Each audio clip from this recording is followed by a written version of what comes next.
Bienvenidos a un nuevo capítulo del curso 0 de Física. Seguimos con el tema de gravitación. Fijaros, habíamos visto ya durante el estudio de la mecánica que efectivamente la gravedad es en sí una fuerza conservativa. Habíamos visto que cualquier fuerza conservativa debía cumplir que el trabajo que realizaba era igual a la menos variación de la energía potencial, es decir, si ejerce trabajo es a costa de la energía potencial que tiene el objeto. Habíamos visto también ya en esos vídeos que si la gravedad utilizábamos esta formulita, peso igual a mg, efectivamente la fuerza era conservativa, el trabajo realizado a lo largo de una curva cerrada era cero, y de aquí habíamos visto que la expresión que utilizábamos para la energía potencial asociada a la gravedad era esa expresión mgh. Bien, estas expresiones son solo válidas en problemas que estamos cerca de la superficie de la Tierra, que es lo que hemos analizado hasta ahora. Sin embargo, ahora tenemos que generalizarlas para el caso de gravitación, cuando estamos a grandes distancias estudiando órbitas o objetos en el espacio. La fuerza de la gravedad ya no utilizamos simplemente m por g, sino que hay que utilizar la ley de la gravitación de Newton, que ya hemos visto, que esa fuerza es proporcional al producto de las masas, inversamente proporcional al cuadrado de la distancia, y menos su r para destacar que es atractiva. Esto lo explicamos en el vídeo anterior para explicar el concepto de campo gravitatorio. Vamos a ver ahora que efectivamente, como esa fuerza, que es la gravedad, es conservativa, tengo que obtener una nueva fórmula para la energía potencial gravitatoria diferente a la de antes. Como sigue siendo conservativa, se sigue cumpliendo que el trabajo es la variación de la energía potencial. En el caso de gravitación, lo que hacemos es coger como origen de energías potenciales el infinito. ¿Por qué? Porque fijaros que la fuerza de la gravedad disminuye con la distancia. Luego la fuerza solo se hace cero en el infinito. Parece entonces coherente tomar ese punto como el origen de energías potenciales. En los problemas que manejábamos aquí más en la superficie de la Tierra, pues pones el origen donde quieras, porque al final lo que nos importa son sobre todo variaciones, luego el origen no importa mucho. En gravitación vamos a coger siempre el infinito.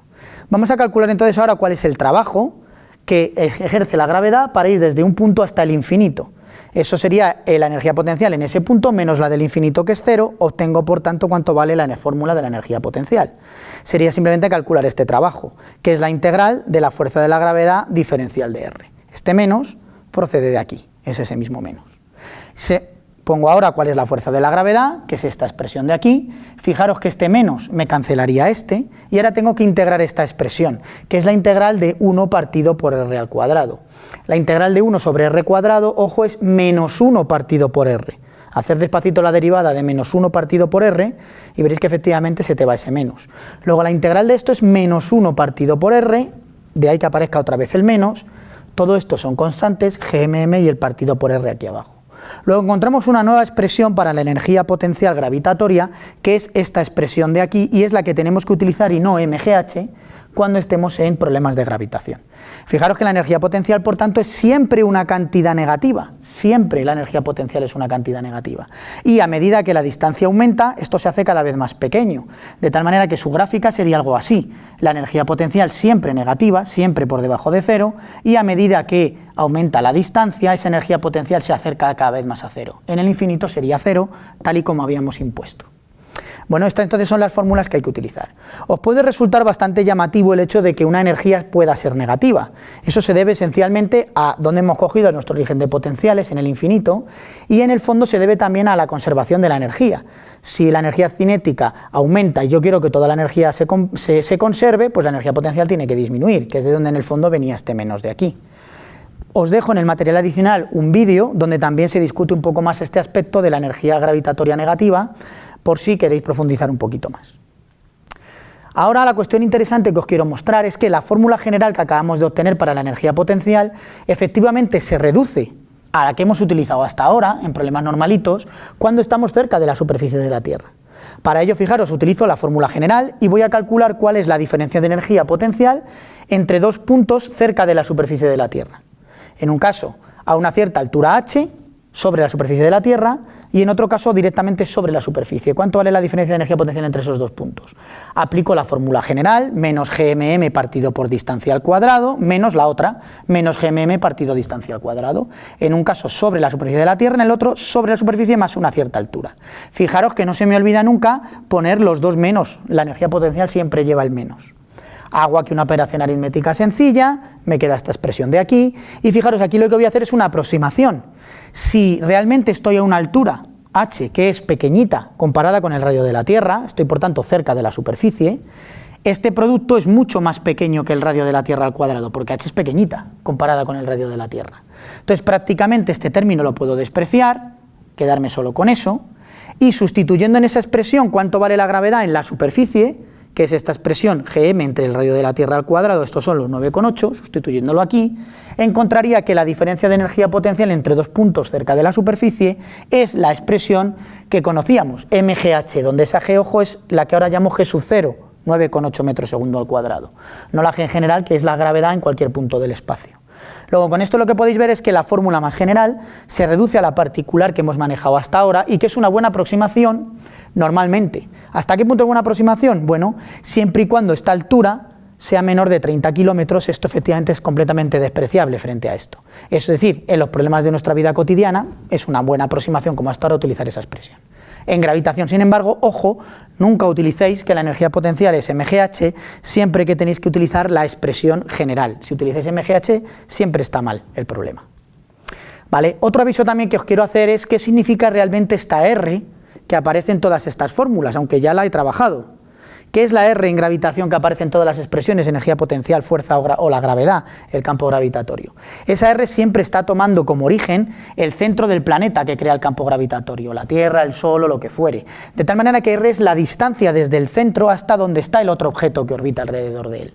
Esa distancia, esa R, incluye por tanto el radio del planeta, del Sol o de lo que sea que hay ahí. Entonces, en los problemas, cuando se hable de distancia, te están dando toda esta distancia. Hay que distinguir bien porque algunas veces en los problemas se dice que un objeto está a una cierta altura. Si te hablan de altura y no de distancia, las alturas sí que las entendemos respecto a la superficie. Respecto aquí, yo tengo una altura de tanto, o un objeto está a 3 metros de altura. Entonces, si el problema habla de altura, te está dando h. Entonces, en la formulita, tú no tienes que meter h. Tendrás que meter el radio de lo que sea más h. Y esa será tu distancia r minúscula. Si hablan de distancia, directamente distancia es la r minúscula. Si hablan de altura, ojo, tienes que sumar el radio de lo que sea, de lo que está creando el campo gravitatorio. Es un error típico también en los problemas de gravitación. Vamos a terminar el vídeo discutiendo un poquito sobre órbitas, que hablaremos más en los siguientes vídeos. ¿Qué tipo de órbitas puede seguir un objeto que orbita en torno a otro? Normalmente suponemos que el del centro es mucho más masivo. Pues planetas alrededor del Sol, pensar que el Sol tiene el 99,9% de la masa del sistema solar, o sea, lo demás es muy pequeño comparado con él. Un satélite en torno a la Tierra, pues también, ¿no? Es una buena aproximación. Entonces, ¿qué tipo de órbitas son posibles? Bueno, tienen que ser aquellas que satisfagan la segunda ley de Newton que hemos trabajado aquí, ¿no? Perdón, la segunda ley de Newton, la ley de la gravitación de Newton. Se puede demostrar matemáticamente que las únicas órbitas que satisfacen eso son las curvas cuadráticas que habéis estudiado. Y además hay una propiedad muy importante que también hemos visto, y es que en todas esas órbitas la gravedad era una fuerza central. Sea cual sea la órbita, circular o elíptica, siempre la gravedad va dirigida hacia el centro, hacia donde está el objeto masivo que crea el campo gravitatorio. Es una fuerza central. Y como estudiamos, en las fuerzas centrales se conserva el momento angular.